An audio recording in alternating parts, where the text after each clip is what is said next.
Very well. Let's now dive right into that conversation about running a family business. And running a family business, particularly to the success of it, is a balancing act between the old and coping with the new trends to keep the organization afloat. KTN's Moige William earlier interacted with Charles Mugambi, who is responsible for managing their hospitality family business, which, of course, he says is really tough. But then this is what it takes to run such kind of a business. Moige, what nuggets did he share? In studio, and it is quite an interesting topic. And here in Embu County, we get to engage Charles Mugambi, who is responsible for running a family business. Let's hear more from him, the do's and don'ts when it comes to family business. Thank you for your time, Bwana Charles, here at KTN News. First things first, labda unaweza songea hivi tuzungumze. Maybe what are some of the businesses that you run? My name is Charles Mugambi, as you have correctly mentioned. We run a hotel. We're in the hospitality business. This is the second generation being in the hospitality industry. Yeah, and it's something we're enjoying. Yes. How is it from where you sit running a family business, and what are some of the businesses that you manage?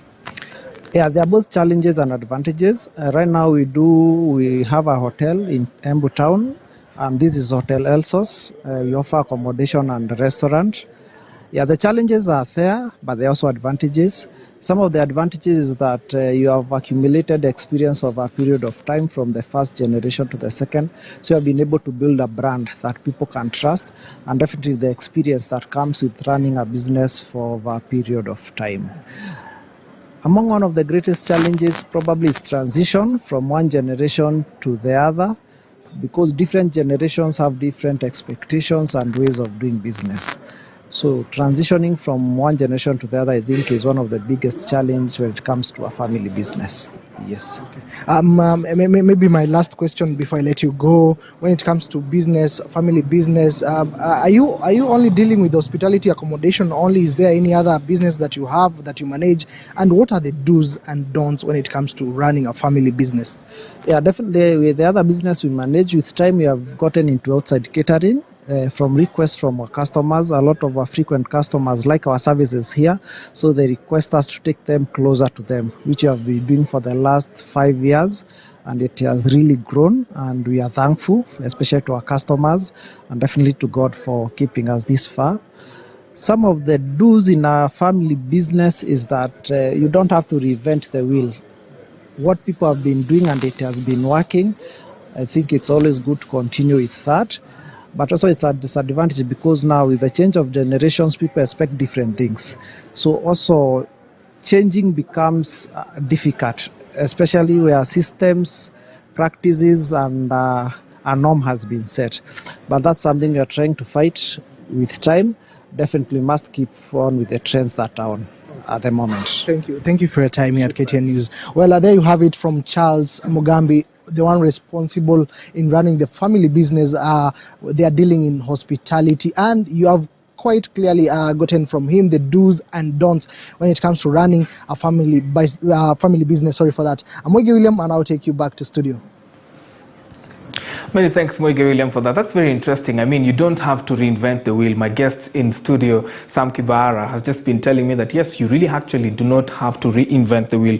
We'll be running a bit of Super Bowl of some of the best-run family businesses in Kenya, best-run family businesses and best-owned family businesses. But then, let's dive right into that conversation. Joining me right now is a serial entrepreneur and a business risk analyst, Sam Kibara. Many thanks, sir. Thank you for welcoming me. Great. So, it's often said that you don't do business with your family. Is it that bad, Sam?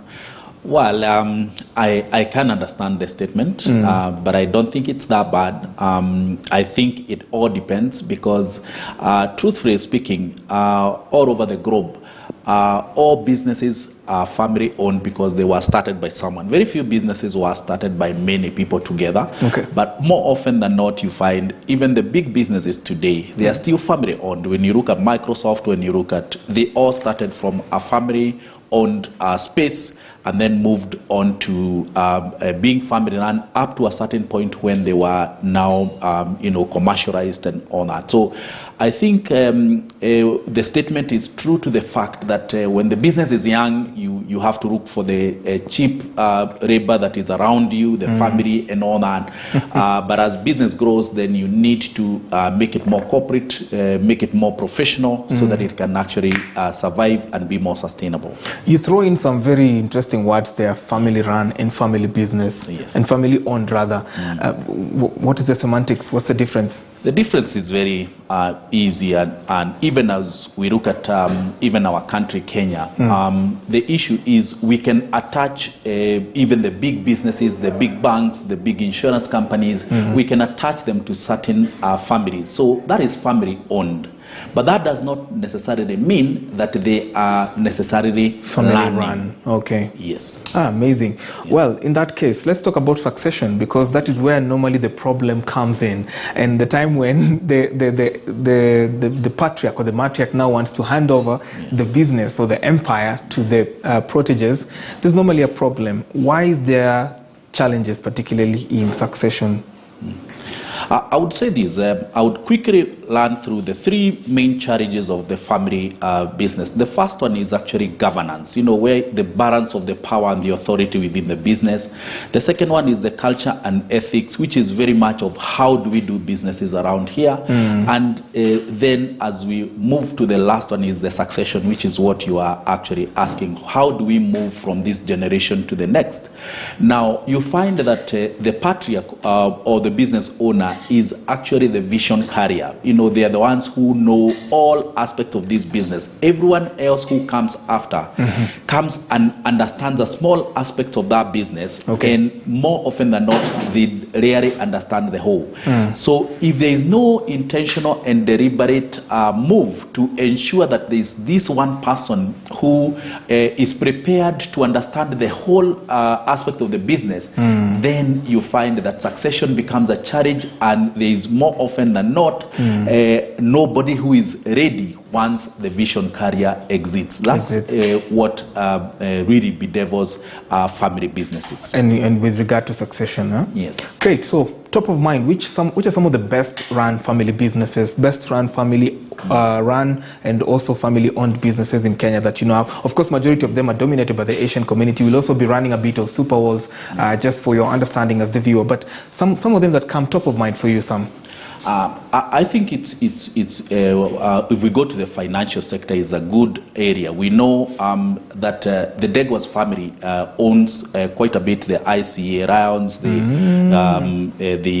owned the NIC Bank until, in fact, up to date, they still own a good percentage of the NCBA. So that is a family because they are still very actively involved. So that's family owned and partly family run to the extent that then they have invited professionals to join, but they still have a very firm hold on the business. Impressive. Yes. So we can see quite a bit of family, the older entrepreneurs who are post-independence. Most of them have businesses that we can actually mention. So if we look at the insurance sector, almost every insurance company is attached to a family. Oh, really? Yes. In Kenya, very few insurance companies are not attached to a family. So for that reason, I would say that we have we are not short of a very good, family-run, family-owned businesses. The First family also owns quite a bit of businesses that are very well-run, and we have seen them grow, because one of the ways to check whether a family-run business is growing is actually to see it, growing. And I would want to mention a quick one, like the Family Bank, where we have seen an intention from the original owner's family to professionalize it and move it to a professional where they exit and remain in the board, but let it now be run by the professionals. By the professionals. That's impressive. Which is something that would encourage most of the family business at a certain level, where for you to have growth, let the professionals learn and remain at Overseeing. the ownership, overseeing. Great. I feel like you've touched on some of the bits and pieces of my next question, but I'll still ask again, what are some of the mistakes that family-run and family-owned businesses should avoid for longevity?